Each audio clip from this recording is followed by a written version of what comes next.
half your salary for fish, meat and poultry. Time you buy greens, all your money gone. It's hard here in Trinidad. Sad and getting over. Lord, capitalism gone mad.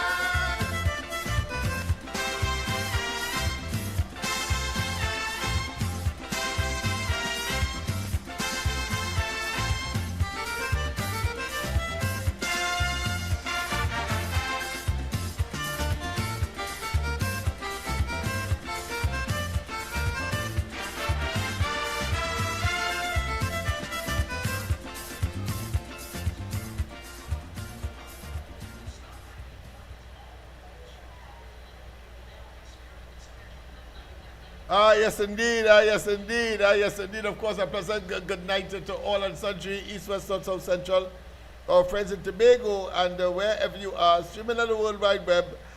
Pleasant good day to you. Yes, this is, of course, the Corridor Transformation, the Monday edition of that particular program.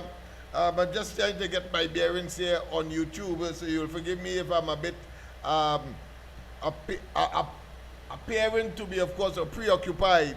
But of course, the idea is to get it right, and of course, that is what it is all about. Yes, indeed. Now I've gotten it right. Yes, indeed. So on YouTube, of course, you log on to the Corridor Transformation, and will take you straight, of course, to where I am right now, in the heart of the city, so to speak, or in the heart of the eastern part of the city, if you want to call it that. Of course, on George Street, where our transformatory edifice or transformatory program is located. Indeed, of course, I am proud to say that within that short period, almost simultaneously with the advent of the new administration, of course, Kamala Prasad Bisesa-led UNC and Coalition of Interest, we have been able to establish already. And of course, today was a hectic day for the administrators because they had people, of course, coming in to, of course, see whether or not one and done food card. And then, of course, but more importantly, the more sustainable part is, of course, to get a job. We are not, of course, focused on the government in terms of acquiring or placing people in job opportunities. What we are doing, of course, is developing a database particularly for private sector. Today, for example, and I'm talking loud now because one of the administrators is here. Somebody called me, and I will give the number momentarily, asking for a data entry person. And I think we had 3 persons, but it appears that we did not get back to the potential employer because I think they were waiting on one. Well, I say, if you have to wait, then we must wait no more, because opportunities like these don't come so easily. And then to have it go a begging, I think, of course, we'll be doing those who would have been timely, those who would have put in their request or registered and have certain expectations. I think we should, of course, pursue without the additional potential, even though that other person that we are waiting on may be more appropriate for the job. But the fact of the matter is that the employer will not be or cannot be left, of course, waiting, I think, or too long, I should say, because, of course, these jobs are very competitive, and therefore other persons are also seeking employment outside of our own, let's say, matrix. So it is important that we understand that, and where the opportunities present itself, immediately you fill the job. There was, of course, a gentleman who wanted, of course, a tree cut, for example. We have a number of persons who are engaged in that. It's not a very skilled job, but there are some people who have converted it into a very technical and professional operation. And we did, in fact, bring both of them together. The person who wants the 2 trees cut in his yard because he doesn't want to offend his neighbor. And so, of course, we have brought them together. Of course, we wait on him because he has a mobility issue, and he has to await his son when he is off from work in order, of course, to effect the job that he asked us to, of course, execute for him by virtue. Of course, we have set a price and everything already. It's just a matter of execution. But we have, of course, the people, and indeed, of course, in these circumstances, you would realize that these one and done scenarios is not a sustainable one. But what it does is that it develops for the employment and resource center a reputation. And when that reputation manifests itself into the society, then those persons who would want that kind of service will contact us. That's the point. Because as we know, while we say, of course, that the longest distance begin with, of course, a single step, as Confucius would have said, it is also well known that patience is virtue, and that, of course, there is a very old but a very salient adage that says Rome was not built what? Overnight. Rome was not built overnight. And that is a lesson, of course, I want to project it to the young people as well. Because you may wish, of course, to get what you desire now, but there may not be any opportunities for so doing in the manner and in the frequency and in the volume that you would like. That is no excuse to give up. No. What you do, you persevere. And if it means you have on a weekend to go to 3-4 houses, that obviously you would see a tree or two in the yard or on that premises that requires grooming, then of course you inquire. Because you are serious about making that particular activity your profession or your vocational skill. And what does that mean? It means, therefore, that we are talking about money. Because it is about exchanging your labor, know-how, and experience and expertise for money, which, of course, in modern society is considered to be the medium of exchange. It's not like bartering, where you happen to want maybe a jug of milk, but somebody may have a gold watch. And then, of course, in such circumstance, you want the milk bad, but the person want the gold watch. But when you look at the value of the gold watch as opposed to the milk, you say, nah, but in a bartering scenario, in the absence of money, the medium of exchange, which was invented by human beings, of course, we have a much more equitable and a more fair exchange. Because, of course, you can say in terms of dollar terms, but listen, your jug of milk costs $1, but give me $300 for this watch. And in that way, of course, it is much more equitable and a more efficacious system of exchange. That's how the commercial world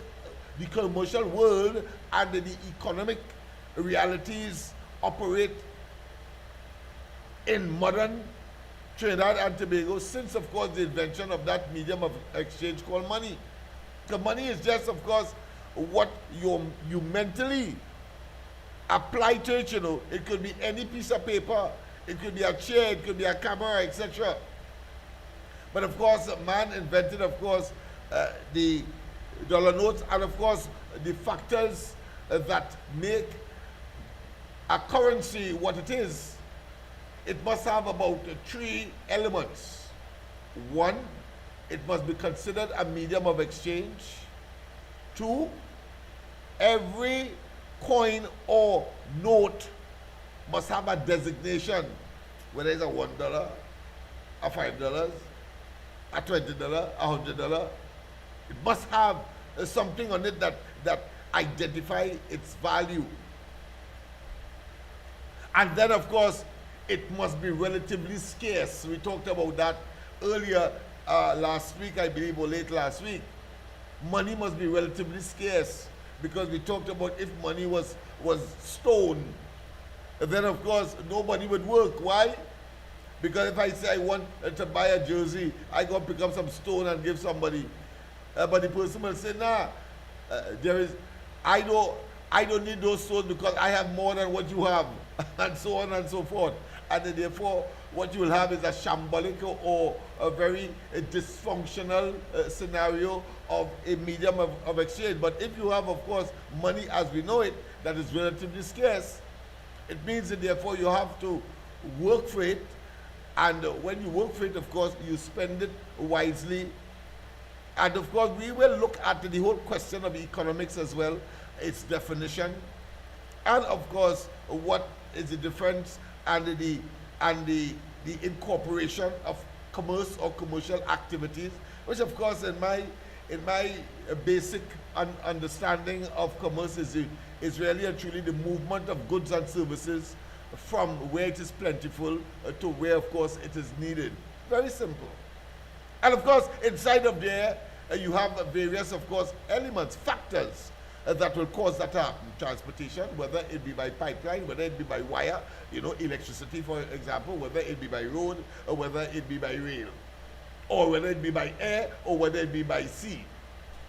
Transportation, of course, is a very important factor in the commercial. That is why, of course, we can, of course, enjoy bread every day, but we don't grow wheat because it comes from afar. Of course, Ukraine, for example, another part of the globe, but of course transportation will bring it to us, and all of that will require of course that medium of exchange called money, but of course that in itself is a science, because we have to understand why it is we are so much in need of foreign exchange. The Yankee dollar, for example, the Canadian dollar, the British pound, and how, of course, we are able, of course, to add a value one to the other.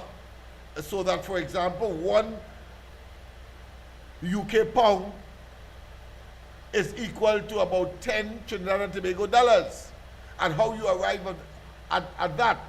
There are a number of factors and historical events that will cause that to happen. And just in case, of course, people don't understand what is economics. Well, it's really a scenario invention of man. It's really a social science that, of course, is defined as how people end up choosing. Let me repeat. Economics is how people end up choosing scarce or limited, or with scarce or limited resources, which is money, how we end up choosing from a variety of goods and services. Yeah, very simple.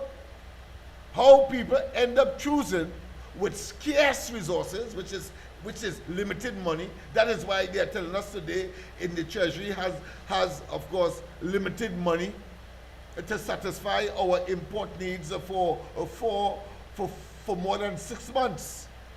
But when, of course, Rowley and they came into government in 2015, they met reserves, meaning that foreign dollars, United States dollars in particular, of over 10 to 12 billion. And by the time the 9 years of the Rowley, pernicious, evil, wicked, profligate, wasteful and corrupt government, relating, of course, nestled, of course, in a party called the PNM, with Stuart Young and Imsbert as a charlatan minister of finance. Today, I'm sure, of course, that the minister current has not told us how much is in that reserve, but I can take an intelligent guess that is between, why they were telling us, is about 6 billion, which means that they blew away 6 billion in 9 years because they met 12 billion there. 9 years they blow away 12 billion. Sorry, in 9 years they blow away 6 of the 12 billion that they met in 2015. I'm saying it is more like 4 billion. 4 billion that is there. We will have a chance to understand what is the true figure when the minister make his statement, Dave Tanku. Tonight, of course, we will try to get to Dave Tanku as well to see whether or not we can, of course, just get some information relating, of course, to our finances and to, of course, get an appreciation as to how the job that he was handed operates in the interest of Trinidad and Tobago. So we're going to look at that. But the point I am making is that that reserve, coming back to the issue of money, and of course the utilization of that scarce resource, to, of course, choose, that's a human situation, to choose, to prioritize what you will buy with it. In your own home, for example, and you have a fixed salary, you will have to prioritize, if you are renting, whether shelter is more important than, let's say, buying a new bed. You may want to sleep, of course, on the floor for a little while until you get the bed, but certainly your priority may well be to pay the rent. Let's go to the lines and hear what, of course, is on the minds of others. A pleasant good night. Welcome to the corridor. Good night, Professor. Yes, man. Yes, man. We have to educate our people and to make certain that we understand that how prepared we must be for the future, because they say luck is when opportunity meets preparation. Well, we are being prepared for any opportunity that comes our way here and elsewhere. But a pleasant good night to tell us, I know that you will have some information for us that is either new or a continuation of what we already know. Go ahead. All right. I would be able to today with respect to the election results. All right. Go ahead, man. The number 13. You remember the number 13? Yes, man. 13. Right. 13. Right. You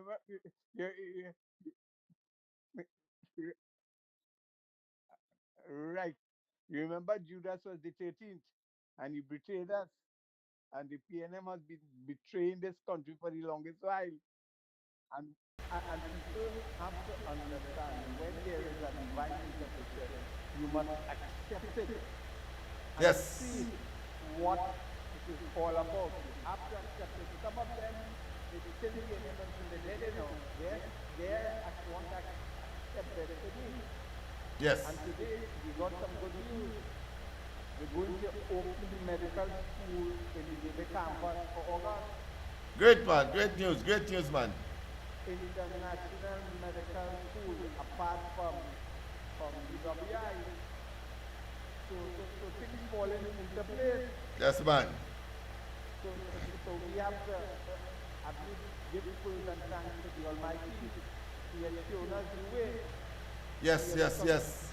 Some of us have accepted and understood what code yellow is. You understand? Yes. And the other issue I have, and I'm hoping we have a white or just at least 30,000 into a certain people not supported. Have people seen what one of the, well, both of the electronic and the print media is there is a program people say it's on TNC3. I feel the integrity and the dishonesty of that segment, they have to be called out. All right. Because today I have to go on one of the electronic media and pontificate what I'm seeing. Right. I am always on the ground, and I understand and feel the sentiment of the majority of the people.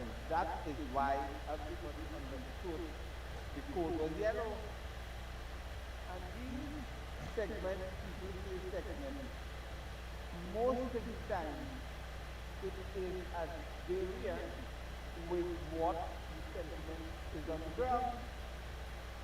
So why I'm saying they are dishonest and they have a credibility and integrity problem, I believe they do their interviews on several people and they edit it to reflect the utterances of the PNM, the mouthpiece of the PNM. So even if you randomly choose people, you're going to basically get a wide array of thoughts and utterances. But it so happens, most of the time when the people say, you have a totally different feeling of what's going on. So we have always heard that a lot of the marketing analysts say we should use that newspaper, the Guardian of this democracy, for our purpose because they continue to be dishonest and basically pontificate what the PNM wants to say and to hold it first. Yes. And the last thing, and I want to point it into people's mind, is the holder of the DCP office fit for purpose. After 9 years, the CLICO report, we have not heard about this. KCR said in 2016 there are a handful of privileged people who have to answer questions on the behavior with respect to that. And I've not heard anything about it. It's going to be in late parliament, and we're going to see who PNM operators he has been protected together with the PNM. Because Lawrence Dupre spent the last 2 or 3 of his years in Trinidad. And the thing, what the investigators supposed to have done is to speak to him on what went on with the CLICO affair. And I'm sure he would have done his penance and point fingers to who basically is culpable for the collapse and the mismanagement of that empire. And it's a lot of them who the PNM put back into office to manage the Heritage and Stabilization Fund, etc., etc. You know, they have questions to answer. Yeah, I know, Professor Henry, I think, was one of those that that was a stable on that Heritage and Stabilization Fund committee that, of course, is responsible for the management of it and the investment and all of the other legal answer. actions. Yes. Okay. I will listen off, Lennox. Yes, my friend. Yes, my friend. Yes, my friend. Well, of course, Mr. Diego Martin always comes, of course, with some very unique perspective, usually his own. And, of course, this is a democracy, and one expects that, of course, the right to speak is very fundamental, and therefore, of course, we encourage that on the corridor transformation, as indeed on the other platforms that we have the pleasure of course, engaging the population in or on. I'm talking here about the ground report, and of course we have as well the Observer and other platform. But let's go straight, of course, to this call. It's on the handset. Pleasant good night. Welcome to the corridor. Pleasant good night. Welcome to the corridor. Mr. Lennox, I was listening to the program about 2 or 3 days ago, and the topic was about this education system that who can't take the academics. You can speak a little louder, please. Sorry I didn't get you on the system, but we'll take it wherever we get it, whether on the handset or on the system. So just speak up a little more so that I could get a better hearing, and therefore make a intelligent response if I have to. But go ahead. Yeah, on the top, I was thinking about it, that one of the trades, Uh-huh. is, I think that if it could be implemented right away, like from when they, not from the primary school, but when they go into the secondary system. Right. I say when they reach around third form or fourth form, Uh-huh. from Form 1 to Form 4, you keep a grade, you maintain a grade.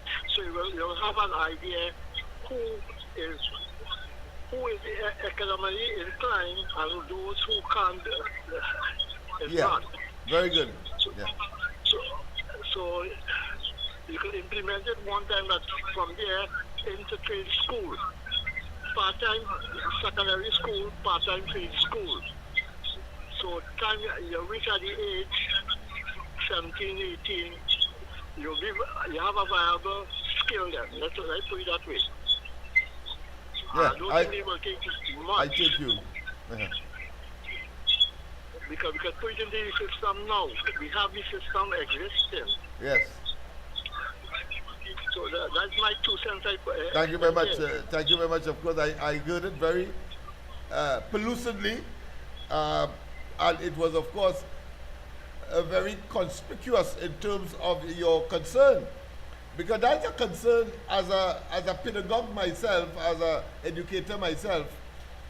I've always been concerned about, of course, going to school for 5 years and an hour or two exam determine whether you succeed or not, or you go on to the next stage.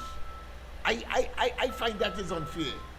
No way an individual could go to school for 5 years and the system tells them that it's as if you didn't go to school at all because you didn't pass the final exam, which lasts 2 hours, and you would have spent 5 years in a classroom, in, of course, a teacher learning environment, and you're telling me that that person didn't learn anything? I have a problem with that. So I think that the last caller has a point, that you grade them in a process of continuous assessment as they go towards, of course, the end of their secondary life, and therefore from that perspective you grade them, and of course those who are academically inclined when they go on to the next stage in that area, and those who are not academically inclined but have other talents that they have displayed and prefer, then of course they are channeled into another area. We will discuss that as a separate topic on the corridor. But let's go straight to the caller. Pleasant good night. Welcome to the corridor. Hey, Lennox, good night. Good night to you, my friend. You hear me good? Loud and clear, loud and clear. Lennox, I watch the TV6 with tonight. Yes. You watch, you read John they work till 3 o'clock in the morning. Uh-huh. The flood's trying to relieve people. And they ask the question if you're satisfied. You know 44% of them say no. What do you think about them people, boy? Well, I like to look at the glass, in this case, of course, three-quarter full. So if 44% say that they have underperformed, that way say? Right. So it means that the other side is saying that they have performed. Yeah, okay, right. 54% of them say so. All right. I look at the whole clip from Saeed. We talk, man. Yeah. When I do get a chance to look at everything, right? Right. And this man showed them Marvin Gonzalez when he talking that crap about if we can reach you at cinema, but you don't go once a week. Yeah. That is let me say, a square peg in round hole argument. You're gonna conceptualize that? A square peg in round hole talk, because it simply doesn't make sense. It can't fit. And why you were saying that then? Because we were asked once again, I think in the 2024-2025 budget statement, to to tighten our belt still, and that things are not as rosy as they projected it to be, and that we have to wait until 2027 to get relief. Of course, we were told that in, of course, 3-year bursts since the PNM came into government under Rowley in 2015. They tell us every time they have a budget, wait to three more years and wait 3 more years. I mean, it's a set of backsides that was operating as government in this country under the PNM. But go ahead. But it's really crazy, Lennox. I hear you. I can be crazy. Imagine how they talk about macaroni once a week. Yeah. And one fella tell you he will ride a bike to work, and he's a lawyer. He'll ride a bike and he still have a coal pot, and he will of course roast a breadfruit on the coal pot. Well, I want him to know that coal's harder to get than of course a bottle of petrol oil. Coal's harder to get than a bottle of petrol, and a coal pot might be so scarce that of course when you eventually buy it, it might of course cost the same price of a small stove. That is in a level of nincompoopishness, and of course total what I consider to be mental dislocation that these fellas have. Because they can't do something if nobody else can do it. No, they are making excuses for you to accept the nonsense that they are doing. That is what that is about. No intelligent person can accept that. Yeah, that's what they believe. They will coin an argument, as I say, square peg and wrong hole argument to suggest that somehow they're making sense, and that is practical. First the Prime Minister, and then the opposition leader, right? Yes. So, when they talk about the property tax, Yeah. the opposition leader, the time, say, do not pay no property tax. She says that, she stressed on that, right? Yes. It's like 2 armies, 2 generals say, which one you follow in? That's right. Yeah, and what is amazing, I want you to just stick up in there because I don't want you to lose your trend of thought. But what's amazing during the course of the campaign, when Kamala Prasad-Bissessar and the coalition of interests had proposed that the starting point for public servants will be 10%. This fella, this ephemeral or temporary prime minister, the Chinese man, he jump up and board, listen, 5%, and he then extrapolate how 5% will work, suggesting that 5% is better than 10%, you know. The man say that? Oh, you mean the man went on a platform and saying that we 5% is better than the 10% that Kamala and they are offering. Of course, his argument would have been that the country can't afford it, and therefore, of course, 5%. I'm making the point about 5%, and somebody offering me 10%. Right? Frankly, if I am a civil servant, I don't care where they get the 10% from. I want the 10%. Yeah, because it is in my interest to go that route. He is trying to make them accept 5% and saying that 5% is better than 10%. I mean, it's a bunch of complex nincompoops and asinine specimen of inhumanity that have, of course, falsely invaded the corridors of power in this country, and never again. I'm going to play, of course, Al-Rari's wishful thinking tonight, so that you have an idea as to the extent to which these people are delusionary. Go ahead. Even mad long time then. Huh? Even mad long time. I'm telling you, in the campaign, he's telling us to accept pain, accept less. Remember, at one time, during the campaign of 2015, Raouli said that he could do more with less. Remember that? Yes. Yeah, I remember that. Right, he did more with less. And then, when these civil servants now take a turn in the tail, because Kamala Prasad-Bissessar had, of course, finalized negotiations, or quite a lot of them that was left over from the Manning PNM government in 2010 when Kamala took over. But here it is now. We have another election coming up in 2015. Rowley is saying that he could do more with less. When they won the election, of course, questionably, as we know, Rowley saying that then people coming around the office as if he had the money in his pocket to give them, and then he warned them that if, of course, they continue with that, they go get the money, they go get the back pay, but lose the job. Remember that? Yeah, I remember that. Well, he went on in that scenario to say that is an impossible equation. What was the impossible equation? That you cannot do more with less. I mean, these fellas, mad as you rightly say, a long, long time ago. Yes, boy, I mean, let me ask you this before I go. Go ahead.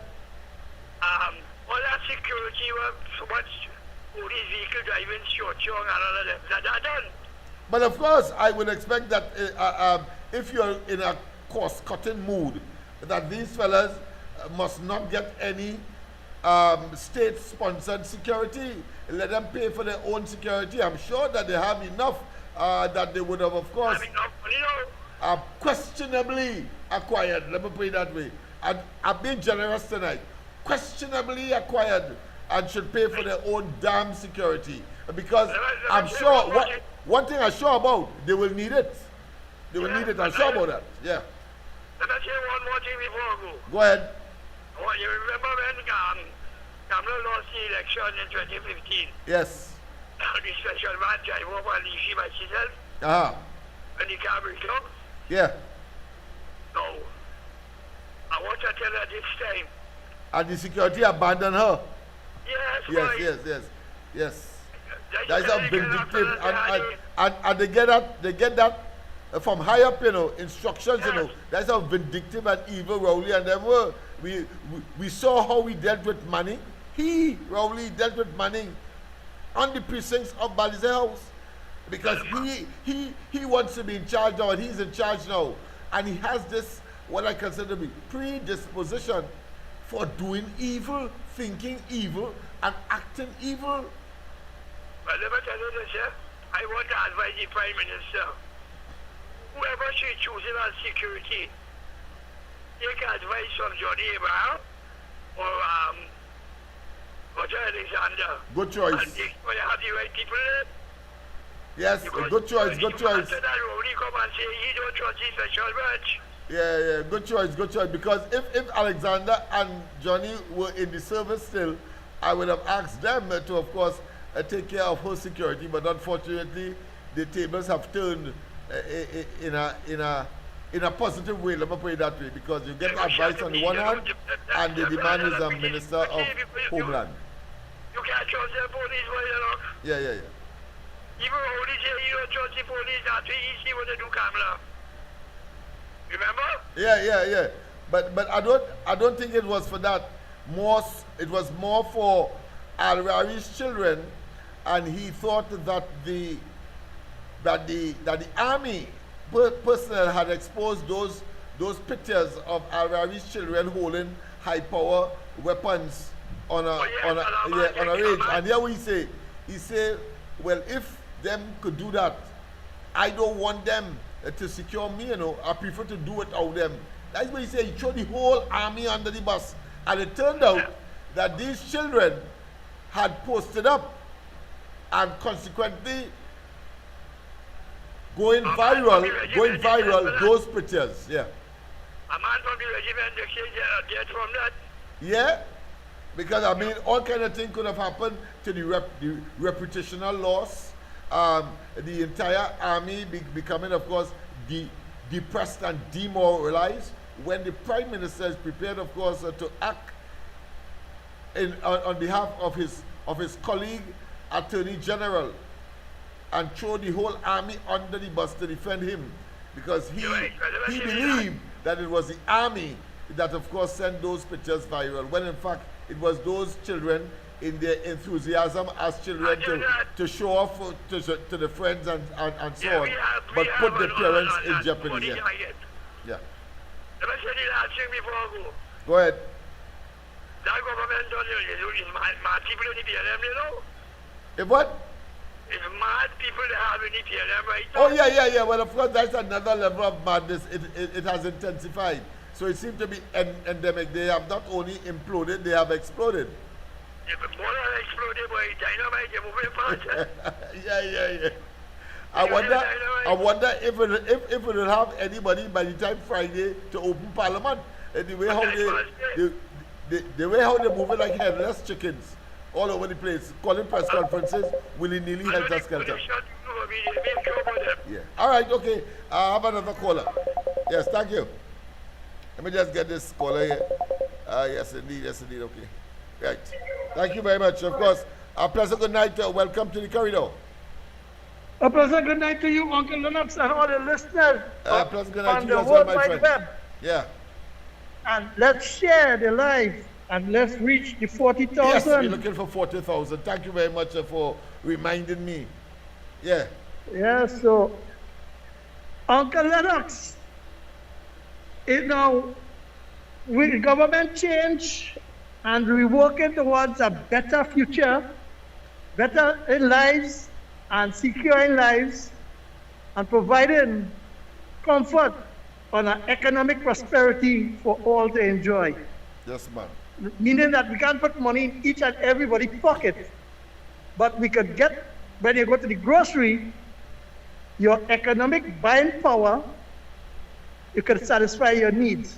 Yes. That is how we rule a country and see about the people. Yes. And then we have the infrastructure and others to see about. So that's why we call it the private sector and the public sector. Those who wanted to go on their own and start business, they establish the empires and the industries and whatever. But now, the night topic, what I am saying, I want you to see if you can understand it. I will explain it to you, I will talk, and then you will understand where I'm coming from. In the private sector, the need, just as how the citizens need goods and services to be better off, meaning that housing, roads, infrastructure, and reasonable electricity, reasonable water, affordable telephone bill, to have it at a moderate cost, that you make a profit, but not you gouge out the people eye. Yeah. But the private sector, on the other hand, they pay taxes just like the average Joe. But now I hear that these fellas they want incentive, and they want to know what the government will put in place for them to manufacture and export to bring in revenue. Yes. Is it that for the last 10 years there was existence and there wasn't governed by a government in the state of the Republic of Trinidad and Tobago? It hurt me to see that those businesses and them is talking out. The economists and them is talking out that everything we have to benefit for our survival, it is bad what the government gives us. But it's good that they get to enrich themselves and make the profit line go up. Uncle Lennox, I don't know why it is that have people in society, because they sit down on a little fluffy chair, they feel that they don't have other people watching them and listening to day, right? It happens in the country. Our beloved Prime Minister had said, and I would like you to get the tape and play it for them, that there is a team to go in the refinery to do assessment, to get it up and running. So they will report back on a committee and we'll know the way forward. Uncle Lennox, how the mother, the father, knife and fork, that a business company, businessman could come and take that same refinery, run it, and make profit, billions of dollars. And for example, Jamaica buying crude oil, right? And I will hit this as a Good Friday bully every time. Because Jamaica buying crude oil and selling to the CARICOM and making a profit, and the refinery run it at again.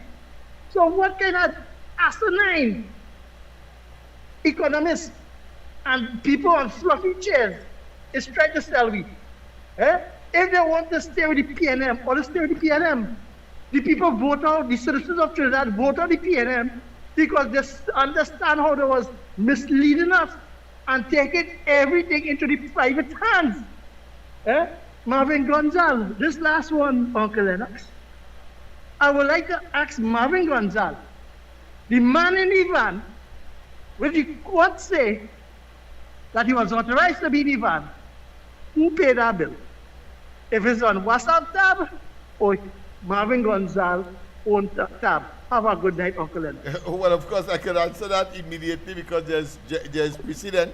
Of course, we know that Darrell Smith, in his, of course, sexual escapade, exploiting, of course, employees that would have been, of course, engaged by the Ministry of Sports at the time. He used, of course, state funds to, of course, fund his, what I consider to be sexual predatorial character or characteristics or adventures. That is what has happened. So there is precedent.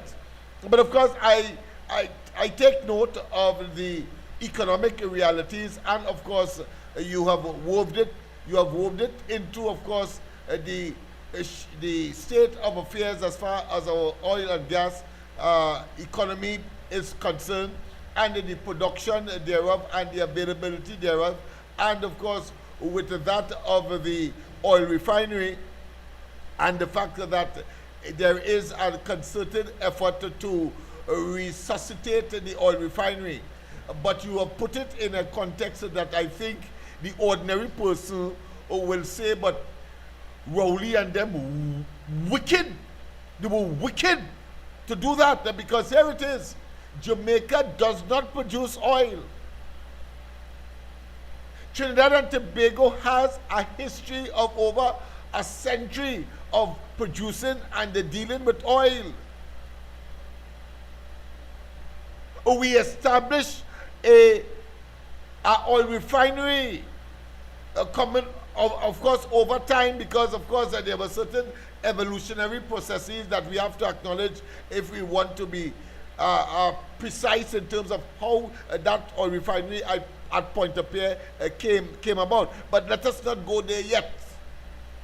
The fact of the matter is that we would have had a competitive and a comparative advantage because we have oil, even though of course the amount was being reduced, but we produce right now just about 40,000 barrels a day. Some say maybe half of that, but whether it's so or not, we produce oil. It means that if you have an oil refinery that has a capacity for over 1,000 barrels a day, then all you do, you scale down the operations. That is common sense because of its critical contribution to the acquisition of foreign exchange. Imbert said that after they closed it down, that the oil refinery was a net earner of foreign exchange.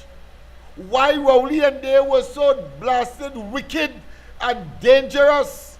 They weaponized government against the people, and they suffocate to the point where their knees were so deep into, of course, the necks of the people that the people almost became asphyxiated.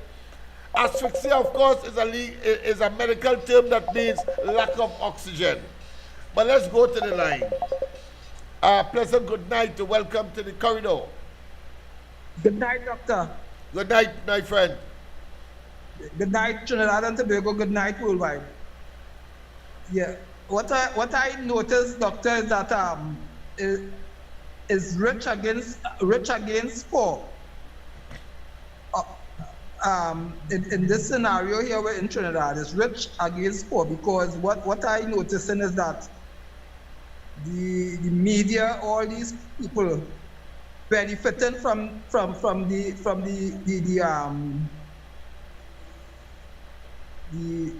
thieving PNM government.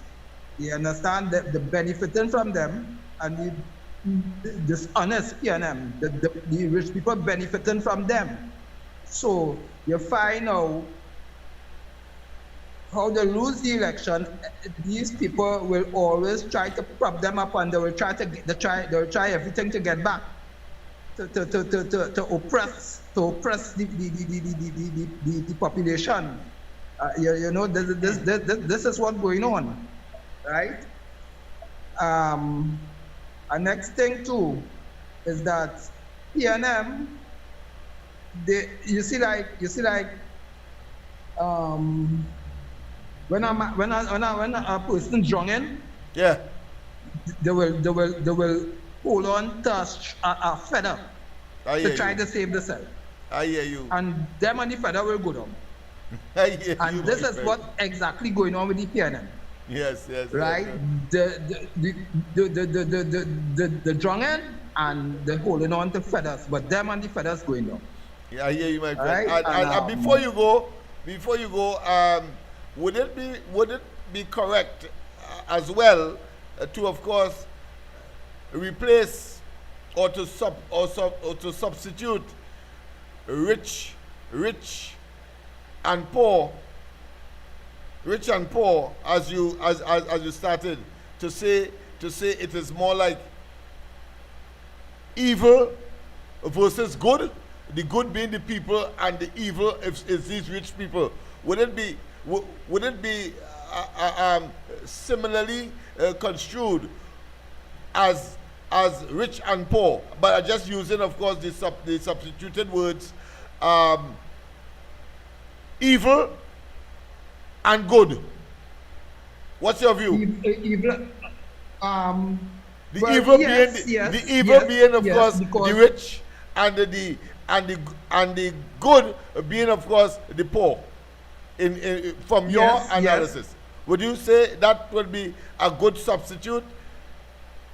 Yes, okay, that will be a very good substitute. I thank you very much. Because here why? Yeah, go ahead. For anybody to oppress anybody, that is evil. Okay, thank you very much. Thank you. I think some people would prefer the euphemism, the more harsher term, evil versus good, because of course we know that, as we have been saying on this program from time immemorial, evil could never prevail over good, and good has taken over since, of course, the 28th of April 2025. Not so? Yes. Okay then. All right. So we have satisfied, of course, the various nuances and references we can make, of course, to the scenario that we just came out from, and we are very optimistic in moving forward. Thanks very much for your contribution. You're right, brother. Love. Okay then. Yes. Thanks very much. Yes, indeed. I was making a point earlier about economics. Let me repeat again. Economics is a social science, essentially. Yes, it has figures and all of that, but it's a social science. It's how people end up, human beings end up with limited resource, choosing from a variety of goods and services. Because the goods and services are endless. You have all kinds of cars, but you can only drive one car, so you have to make a choice. You have all kinds, of course, of, let's say, homes. You have to make one choice. You have to, of course, travel on several roads to get to Port of Spain or to your destination, but you have to choose one in order to get there. That's the point I am making in terms of the economics. So here what? Just in case there is a misunderstanding, let me give you a practical example about, of course, to demonstrate economics in motion. Economics, once again, is a social science that addresses the question as how people end up with limited resources, money. The money can't buy everything you want or need. Limited resources from a variety of goods and services. Of course, goods will be palpable, tangible things like cars and so on, and services will be like what the doctor will give, or the teacher will give, or the nurse will give, or the lawyer will give. That is a service, because it is not a good that is exchanged. It's not a tangible thing that has been exchanged. So let me give you an example to crystallize the understanding, so that you could share it. And of course, those kids that are listening and are watching as well, and you're dealing with your CE exam or your CXC exam, as the case may be. I'm living in Port of Spain, and let's say I want to buy an electric kettle. I go to a store, and the kettle of my choice, because there are several to choose from, but the kettle of my choice costs, in Port of Spain, $110. $110. But in reading some magazine or newspapers, in the classified ads, for example, or the advertising pages, I see the same kettle, the same electrical kettle in Shoguanas. But the price of it there is $100. You know what I say? The one that I am living in Port of Spain, and I see a kettle that I would like you to purchase, but the price of it is $110. The same kettle, by way of the newspaper or some advertisement, is for $100 in Shoguanas. Your natural inclination, your natural notion is to, of course, acquire the one in Shoguanas because it's cheaper. The one in Port of Spain is $110, and the one in Shoguanas is $100. So your natural inclination will be to go for the cheaper one, because it is producing and doing the same thing that you desire. That is what you would like to add to your kitchen utensils, or your kitchen equipment, or your kitchen devices. So, what do? Well, while the kettle in Shoguanas, I live in Port of Spain, and the kettle in Shoguanas is $10 less than the one in Port of Spain, the person who is making that decision will go and buy the more expensive one, the one for $110. Why? Because he would have already calculated in his mind that, listen, to go down to the transit, the transit hub, pay about $10 to reach up Shoguanas, and then pay a next $10 to come back from Shoguanas from Port of Spain. It means, therefore, I saving $10. What the hell I going up Shoguanas to just get the cheaper kettle, when of course it will cost me more? That is how economic decisions are made. And I'm using that as a microcosm for you in your family scenario, the household, as it is applicable for a government. When a government like that of Rowley and Day is getting, of course, loans at 4% from the World Bank, 4%, But they prefer to go and get a loan from the Chinese at 7%. Because that is what happened in one instance at least. They say they prefer to take the loan from the Chinese only on the basis that the Chinese ask no questions. But in the case of the IMF or the World Bank, they will of course want to monitor how the money is spent and for the purpose for which it was acquired or given by them, even though of course you are paying the interest. They want to know, because they have a responsibility beyond that of just lending for profit purposes. And I want to say that equally important to them is the advancement of the country, where they would have, of course, provided the loan. And of course, for the purposes, clearly, any government is always for the people.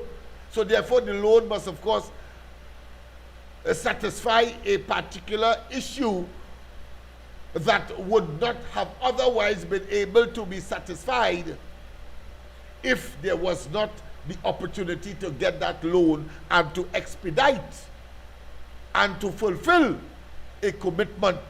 Well, the Rowley administration at all times, they would say they take loans for water, they will take loans for the provision of foreign exchange for manufacturers. They will talk about, of course, improving the National Statistical Office.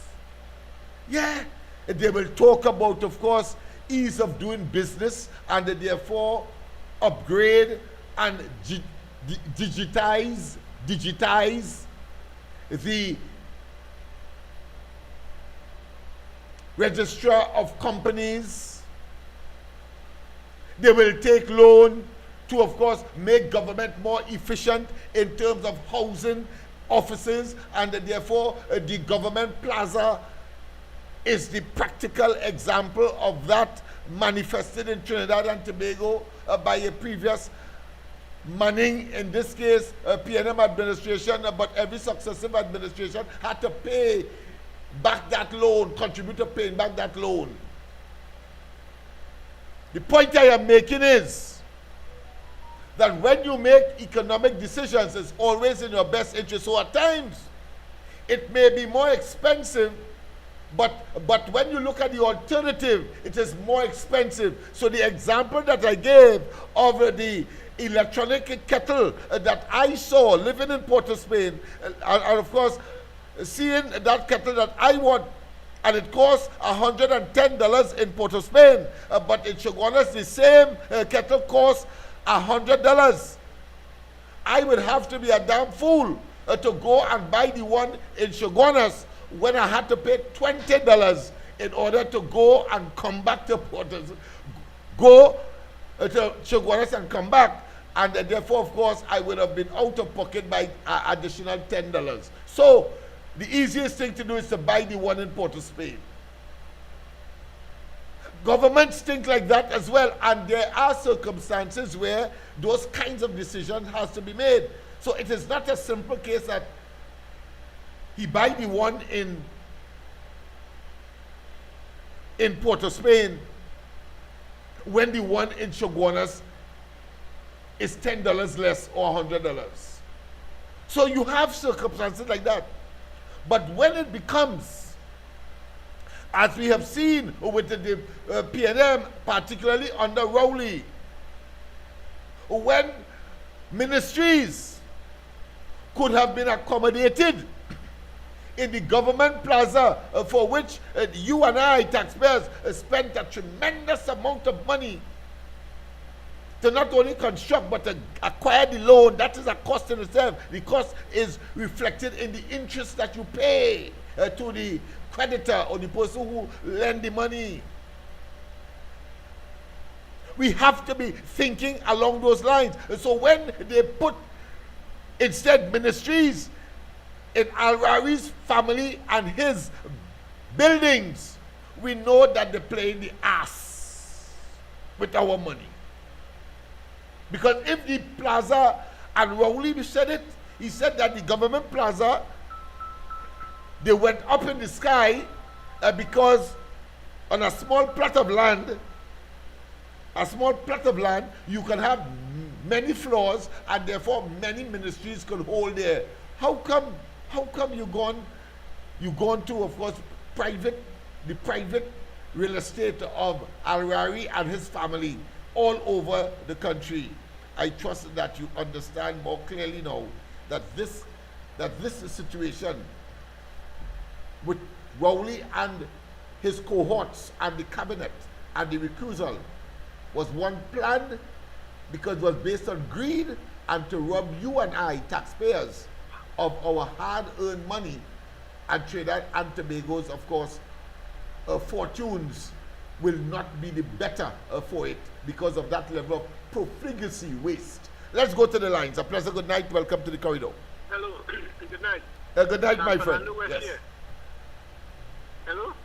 Go ahead, talk a little louder. Go ahead, but I'm hearing you. Yeah. You're talking about what, economics tonight? Yes. Rowley is the first prime minister that I see went to Ghana, spent a whole set of money going to Ghana and brought back nothing to the economic value of Trinidad and Tobago. The only thing he brought back was yam. Yes. It is hilarious, but it is true. Yes. And what you're saying there, I could go right in the hill by me and dig up yam and eat. You could get yam anywhere in Trinidad, but he go and fight Ghana to bring back yam, which produce nothing. You understand? I would have expected that when he leaves, when the Prime Minister leaves and go, whether Ghana or wherever, you're going back to bring back real trade. But we ain't see nothing happen. You understand what I'm saying? Yes. So, yes, sir.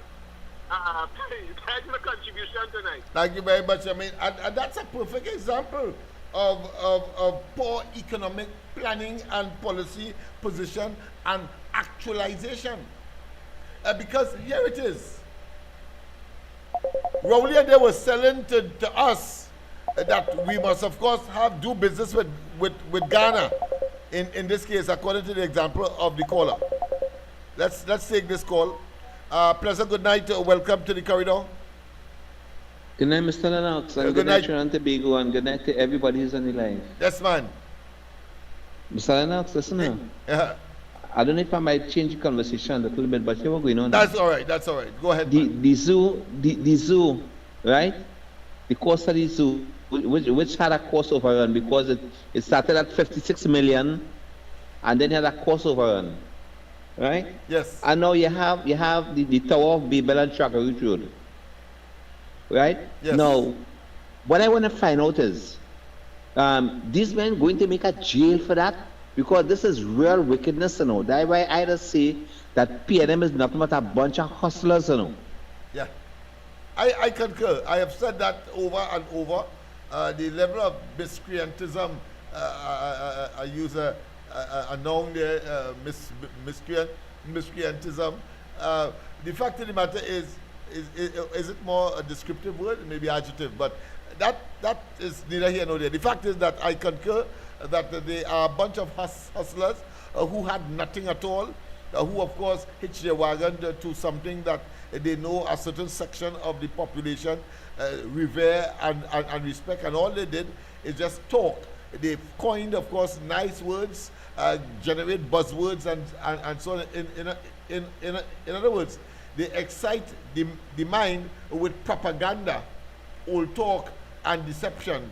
And of course, people gravitated. But of course, but that has a limited shelf life. So you notice that because it's 26 seats in the tail, they lose 5 just so in the national election. 5 5, all of the marginals. So that has a limited shelf life. And Rowley's smart enough to realize that and decide to hightail out of it to maintain a record that he never lost an election. But I want to tell him that when he meet you in past you, that's what the old people say, because the evil that you would have done during that period of a short 9 years cannot go unpunished and must not go unpunished. It's 1 point something million of us minus all you, and therefore all you cannot prevail over us with this elitist and self-aggrandizement and of course fleecing and raiding and manipulating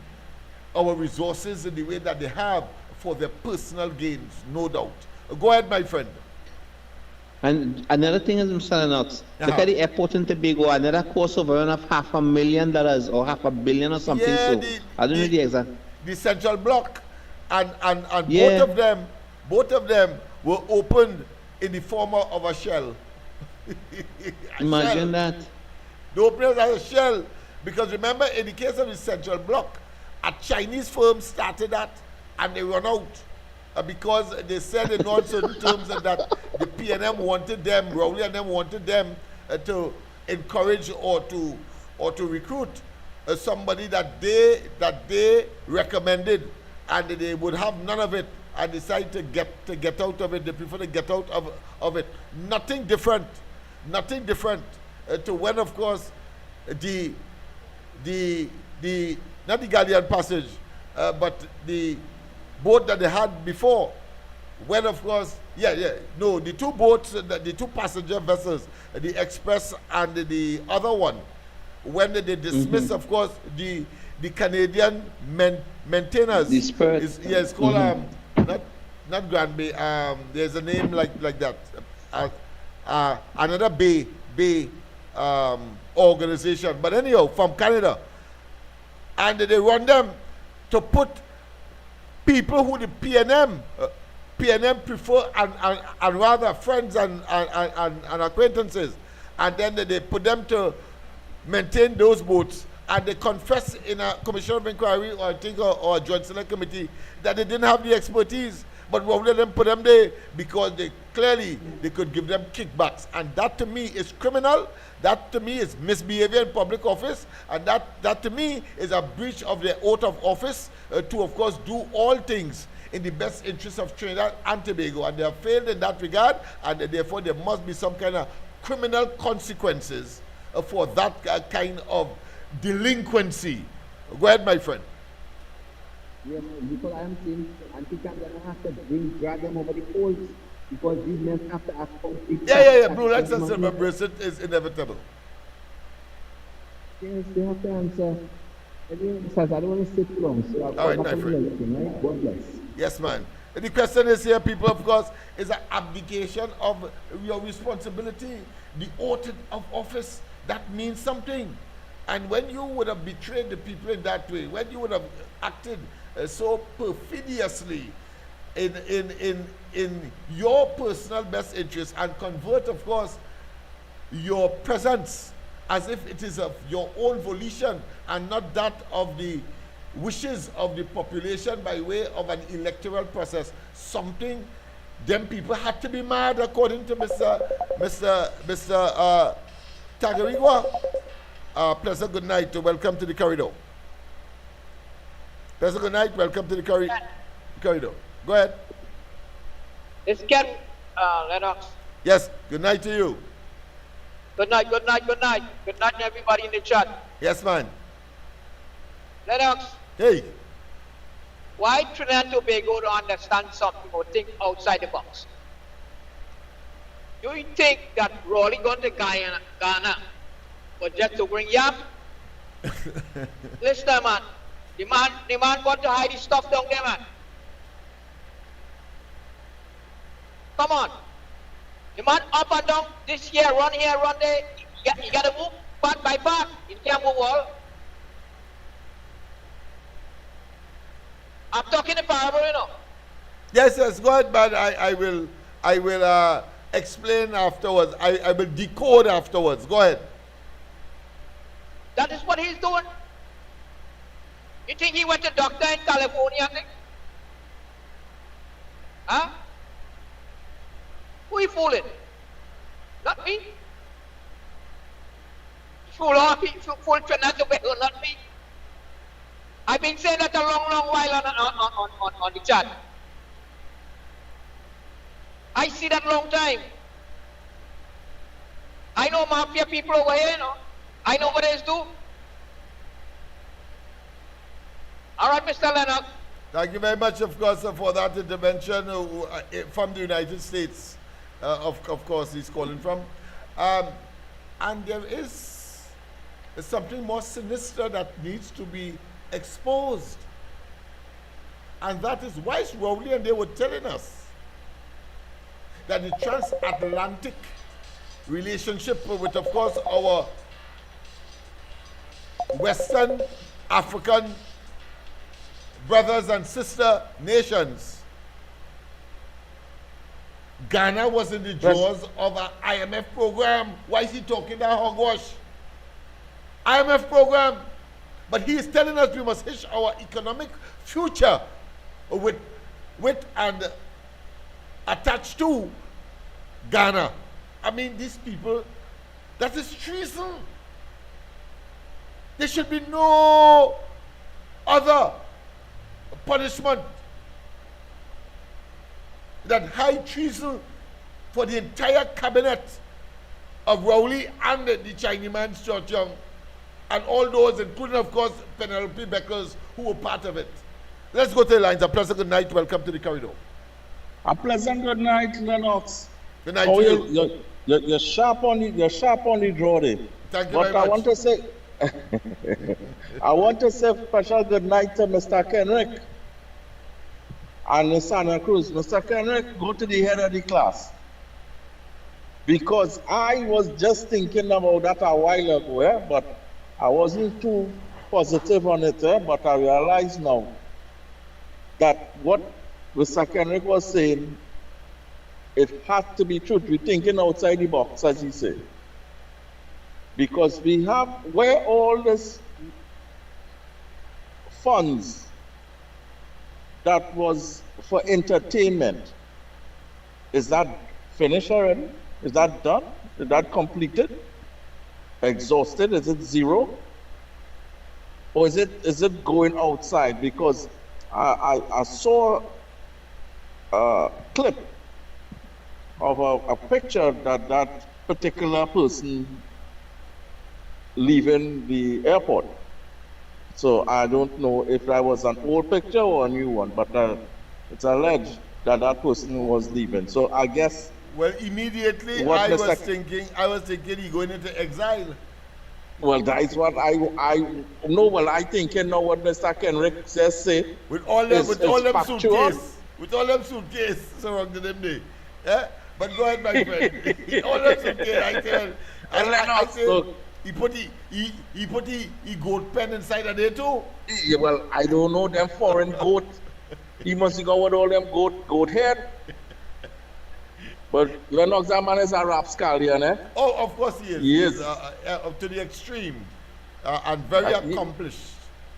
Yes, that man is a madman. That man, I don't know what it is, but I don't know if whoever it is can do the paper trail of funds to see where this money lies. But aren't you not curious, my friend? Just stick a pin and don't forget where you were. But are you not strange that one of the things I would have expected early in this administration is to, of course, pinpoint areas like that, which would have been, of course, not only on the campaign trail, but what people like us would have observed. But notice the government is definitely silent on those matters. I think that, of course, experience speaks volume here, because they don't want, of course, to come out shooting from the hip, and then, of course, it's blanks. So I suspect that quietly investigations are taking place, I's are being dotted, T's are being crossed, and they will, of course, revise, and the revision must be such that it will be impenetrable when, of course, the final documentation is presented by the police or by the DPP, or in the case of civil matters, when of course it materialized. That is what I have suspected, because I thought by now yes, they should be. You're absolutely they right. avoid that. They avoid talking about any character or personality. But of course, Al-Wari are they conscious of the fact that that would be inevitable. They start, of course, to talk up front. To notice that they could only last 12 months. He was in his yes, and that I remember, because he trying to call poke, about six. trying to attract and to, of course, let people reveal things that they want to know about themselves, that maybe persuade. And notice the government has stood its ground and has not revealed anything of that nature to the population or to them. So they're trying to poke, continue to poke. And one day, as the people will say, Kongote, it will of course catch up with you. But go ahead, my friend. Crapo smoke the pipe. Yeah. Be careful what you wish for, because you will certainly get it. But Lennox, you know, but not before I leave, you know that when this man come on the airwaves to say that he supported Penelope and thing on his speech, he said that always 6 things they were coming after me. Be careful, do you know, lies, crying foul. Yes. Yeah. So he breaks in from that's the right, earliest. that's right. You understand the play, man. You understand Yeah. the play. Yeah. That is dog whistling, they call it. Dog whistling. Yes. Yes. He know it coming. But the government has remained totally silent. Notice they commented everything else except that. Right? Yeah, They didn't even say that we will not victimize anybody. They didn't even say that.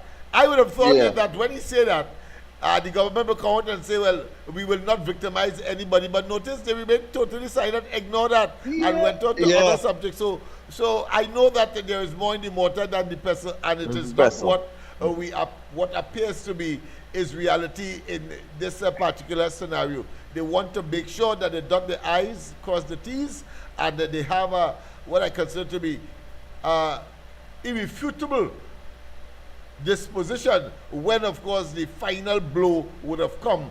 It should take them like a thief in the night. But go ahead. Well, my final thing is for now is basically what we should do is take some of those nice police cars that we have for the independence and have it stand by. And who knows? All right, Lennox, doctor. Who knows? They may be on standby, but clandestinely, in secret, because they don't want to let they don't want to fly the trap, so to speak, as yet, until it is appropriate. So, of course, sorry about that, Al-Rari and others, but of course, you could jump high, you could jump low. You know that you did wrong to the people, all of you, and therefore the day of reckoning will come, but with a more sagacious experience is the best teacher, and therefore people will learn from their past, for it is only a person who does the same thing over and over and expect a different result, or put another way, people who don't learn from their past are doomed to repeat it. And in this case, Kamala Prasad, Mr. the UNC, and of course the coalition of interests are not prepared to be so vulnerable. Understand that. But let's go, of course, to the. I know that talk has triggered some interest, so I know people would want to think. I have about 2 videos to play as well tonight. Professor, good night, welcome. Yeah, this is San Fernando calling back here. Go ahead, San Fernando. I only mentioned Ghana just now because I really wanted to ask the question, why Ghana? Why didn't this man look for a proper stance that when you travel abroad, as you were talking about economics, you bring back something substantial to the table in Trinidad and Tobago? That is what I was talking about, you know. But no, I think the callers got it very, very clear. Very, very clear. And I want to tell you as well that if you're looking for people like Noel Garcia and they, you have to check in Ghana, because I'm sure that they're making preparations to, of course, return from whence they came when they figured that the political currency of the PNM was up. Like in 2015, they came back suddenly.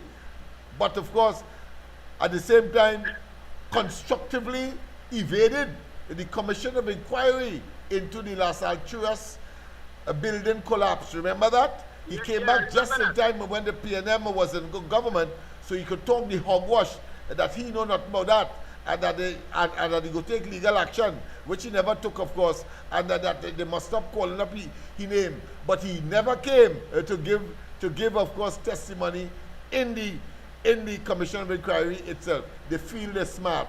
Well, I think their smartness have outsmarted them, and therefore it's just a matter of time.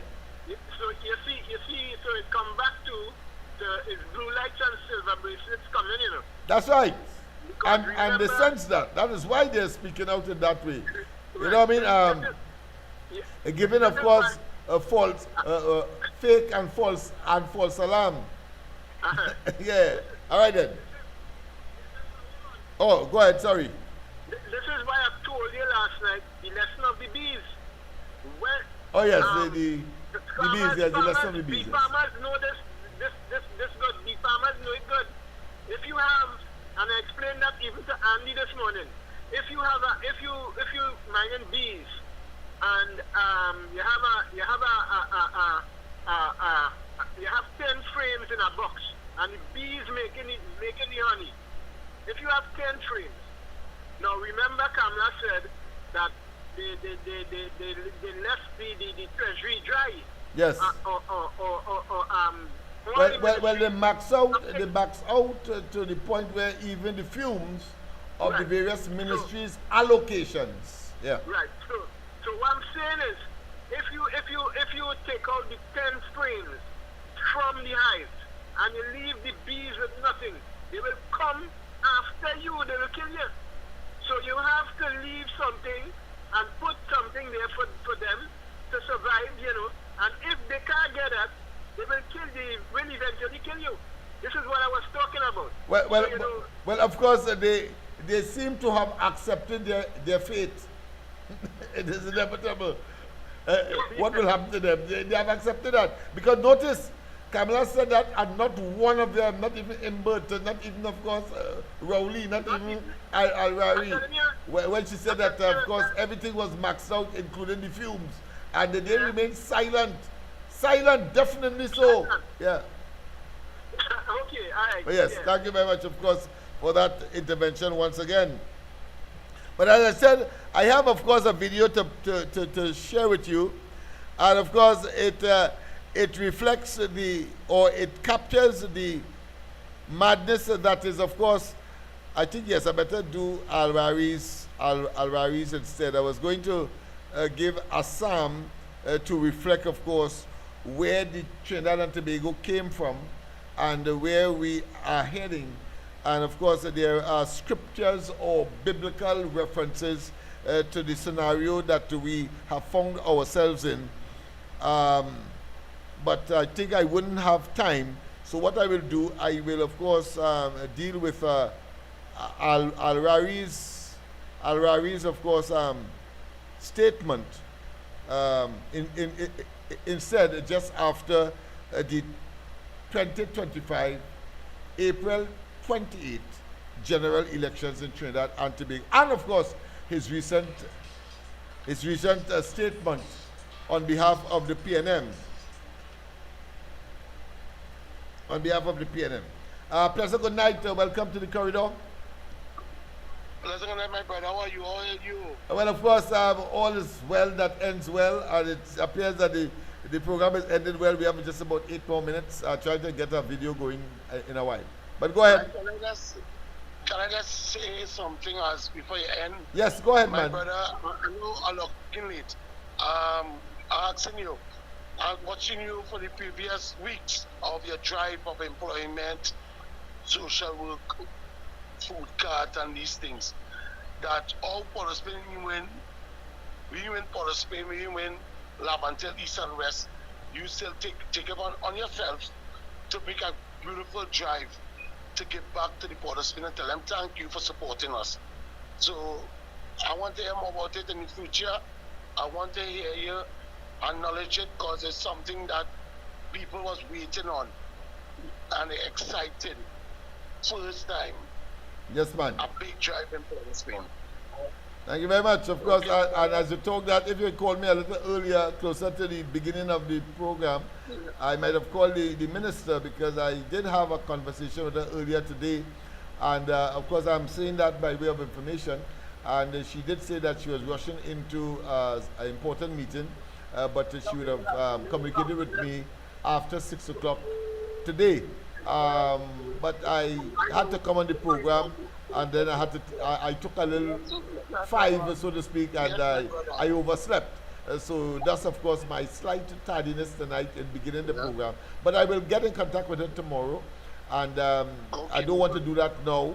I think it's a bit late, and I know that that kind of work that they are subjected to on a daily basis, I think is stressful and utilizes a lot of brain power. And people will want their little rest and so on. All right, brothers. Yes, okay. Thanks. Thank you for the drive. Yeah. Thank you for being somewhat for Port of Spain. And enjoy your night, my brother. Thank you very much, my friend. Yes, indeed. Let's go to the lines. A pleasant good night. Welcome to the corridor. Good night again, Doctor. Good night.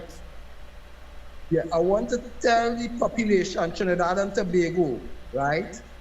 Let us hold tight. Good. Because the handful of PNM, right? They will always try to distract us, right? We see the whole map was yellow, right? Tobago reject them, right? Tobago seen about their affairs. We seen about our affairs, right? The whole map was yellow, so that means we pull together and save our country. That's right. So let us hold together, pray together, help the government, right? And bring back our country because we live in here. And as I say, we come together, right? The whole country come together and save Trinidad and Tobago. Let us don't be distracted by that wicked group of people, that little group of people. Let us don't be distracted because they will be trying all kind of distractions. Yes. Right? So let us hold together and save our country, and that will be beneficial to us and our children. All right, people. Thank you very much. Thank you very much for that intervention. Let's go straight, of course, to that video that I want to play of Al-Rari. This is certainly not the first time that the PNM has lost an election, and it probably won't be the last. What I'm absolutely sure about is that I give the UNC maximum 12 months before they implode.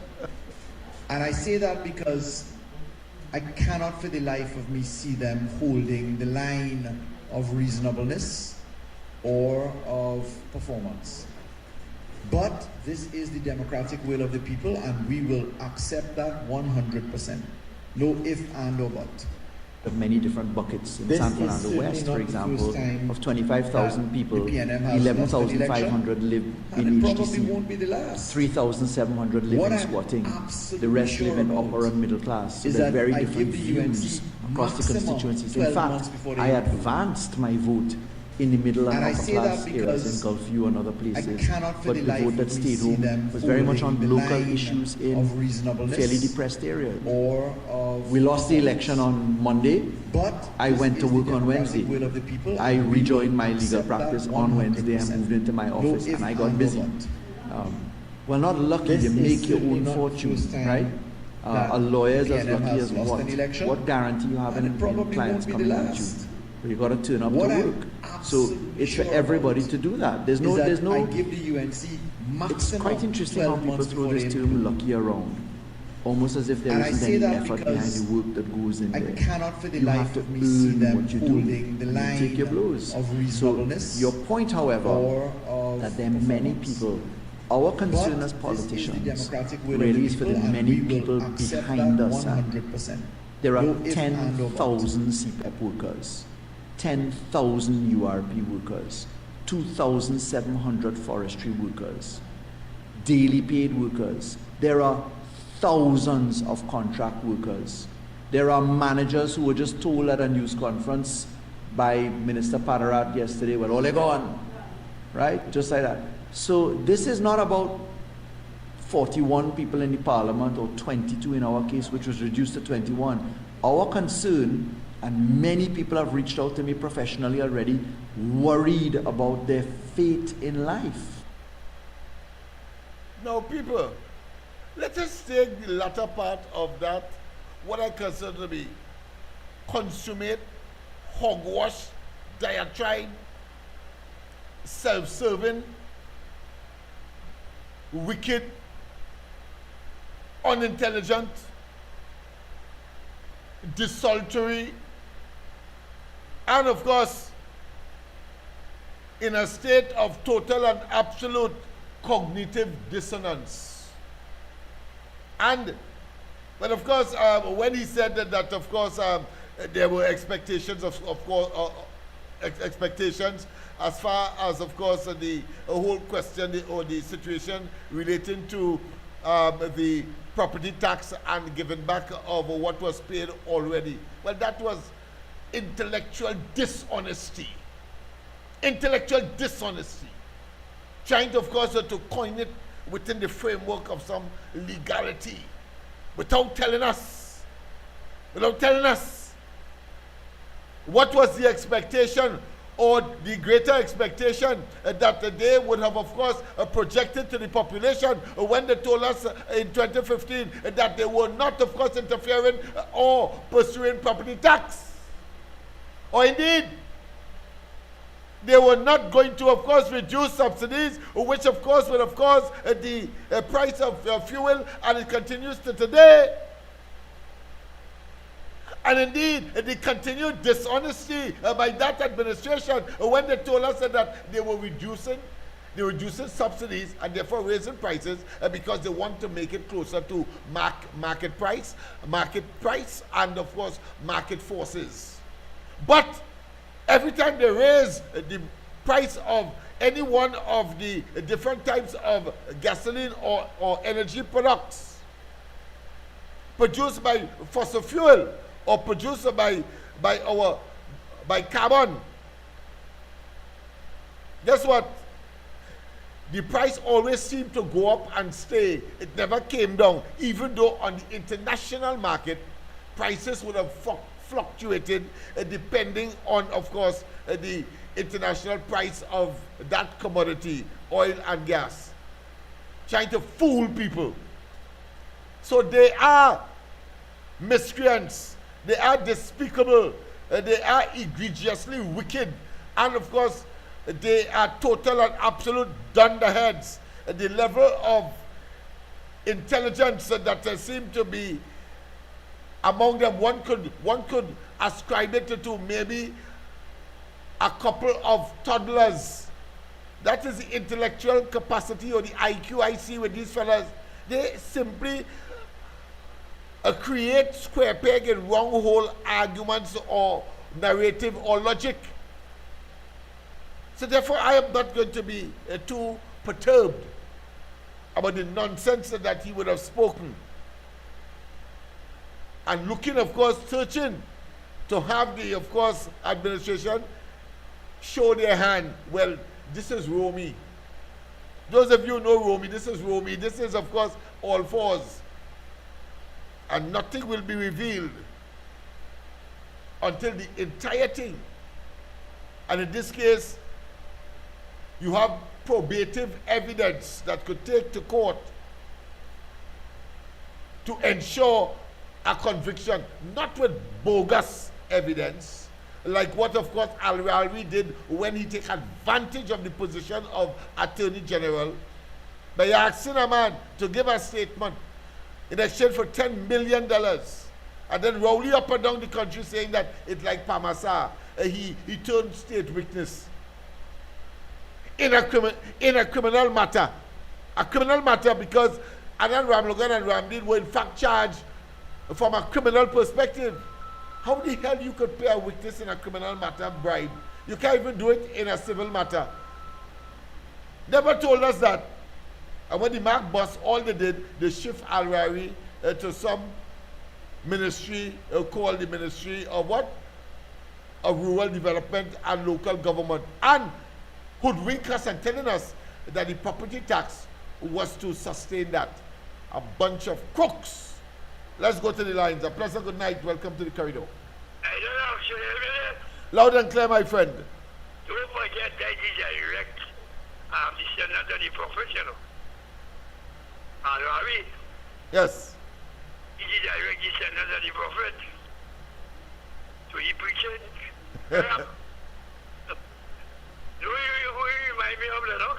Tell me. And everyone mine. He joined up with the PNM. And when pandemic the election, I see you on the road. I see like in total shock. So I say, what do you want? See, they can't last. They can't last. I say, calm down. Calm down.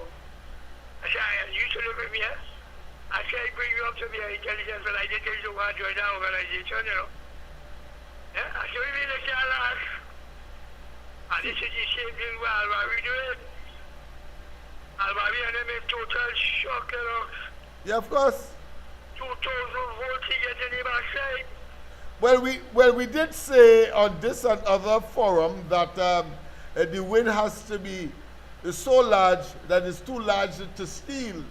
So they realized that they couldn't even steal. In fact, they still tried because we are still pursuing, of course, I will talk more about it tomorrow night, the Laverton East Mova seat, when, of course, last night we looked at, of course, 3,000 versus 5,000 something. I tell you me that is shock. They would have preferred, of course, to cut their losses, but retaining any one of the Laventils. Because anytime any of the Laventils would have gone the UNC way, and therefore in this case Love way, they could not have recovered as an institution, far less as a defeated political entity. But go ahead, my friend. But the man pushing up himself anyway to get publicity. Giving all the Yeah. He inserts himself there. Yeah, you want to put himself there too. Yeah. As if anybody is impressed. Why did you give away? Why did he organize something and give away some chairs? They have enough money. Whilst they were in government, anything they give away now, you take it as part of eating them out and say, haul all your tails. She been doing that for years. Yes, of course, she has been doing that for years as an altruist, as a philanthropist. That he's a parasite. Pushing up the back. Parasite. Hopping on that wagon to get some kind of political currency that has no value. Them don't fall out. Yeah, of course they have gone. I tell you, my grasping at straws. Me see on the road. Yes. I see a total shock. I say, what's your problem? And the night before when he moves in, I say, boy, you go lost mind. I say, cool yourself, take it down. I had to end up letting my catch you that you look at your back clear one. All because you went to the organization that brainwash you can't catch yourself. And I run to them there.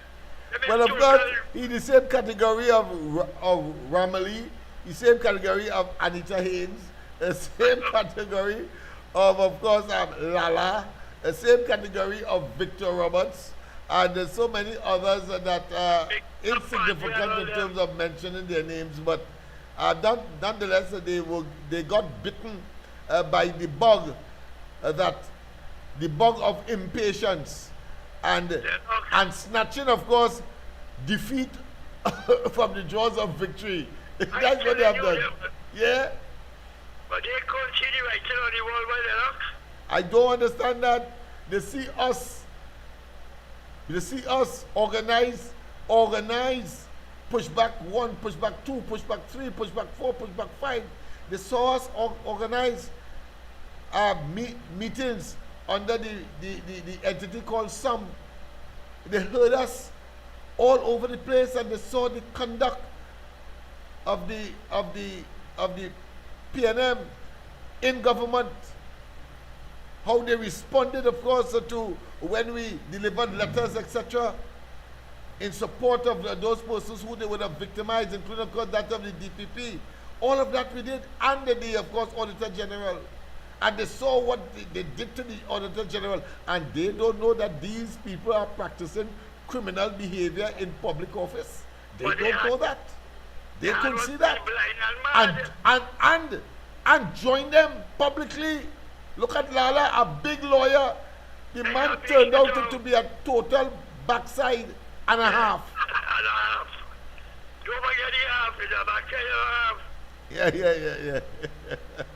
Don't the half. I hear you, my friend. All right, it's after 10, so we have to go. I know, but definitely. Yes, man. All right, thanks very much. Yes, and these people, of course, we have come to the end of tonight's program. Wonderful program indeed. But of course, I told you I have a video, and I will end the program with it. I think it is important. It is Psalm 91 narrated. Psalm 91 narrated. I think the house here that the psalm is referring to is the house called Trinidad and Tobago. And we have a duty, of course, to defend it. Defend it. And to make certain that it is so insulated from external forces and evil such as Rowley, the PNM, and of course all of their minions and those who are in the upper echelons plotting right now to try to undermine the present government. You heard Al-Rari already talking along that line. But of course that is wishful thinking more than anything else. That is pie in the sky. Because we, the population, having of course voted overwhelmingly for the UNC, Kamala Persad-Bissessar, and of course the coalition of interests, and you of course in Tobago having rejected outright, doubly so, the PNM, and of course Fali smell blood, so he's going to call an early THA election too, and totally expunge, totally annihilate, totally destroy, totally eliminate the PNM from Tobago, as we will eventually do in Trinidad, so that the Trinidad leg, Kamala Persad-Bissessar, the UNC, in Tobago, of course, Fali, and of course his TPP, Rowley, Penelope Beckles, the PNM, will get the hand, so they will settle somewhere in the Bocas. I hope the water is rougher than we normally will experience. Or, if they could generate some kind of thermoformer and live, put some big stone on a cloud and live over the Bocas. But certainly, they would have, of course, become persona non grata in both Trinidad and Tobago, and people of no place of abode. Just now, I'm sure that is being contemplated. Action will be taken at the criminal and at the civil level. I ain't generating no dog whistle, but you heard, of course, Al-Rari, his bam probably palpitating as they, of course, pursue an uncertain future. Hopefully in Trinidad, Rowley may well, of course, be seeking asylum as so many others, including, of course, fellas like Noel Garcia. Yes, indeed, for what they have done to the people of Trinidad and Tobago. And we took sweet revenge. Sweet revenge. But let us hear it, of course, narrated in, of course, Psalm 91. Let me just get it there for you.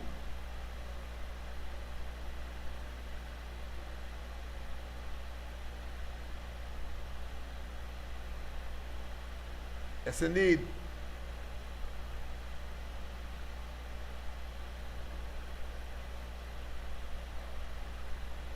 Psalm 91, of course. And here it goes. Agree with me in this prayer. These psalms are psalms of spiritual battle and psalms to overcome the enemy. The word of God is like a sharp sword. Certainly, when used with faith, connected to the Holy Spirit, great miracles happen. Spiritual chains fall to the ground. If you are suffering from fear, anxiety, if you are still enslaved to the past or even the present, know that this prayer we are about to make will bring life and peace. People, of course, I am making my departure. I will leave, of course, the psalm to be concluded. But have a wonderful rest of the night. God bless.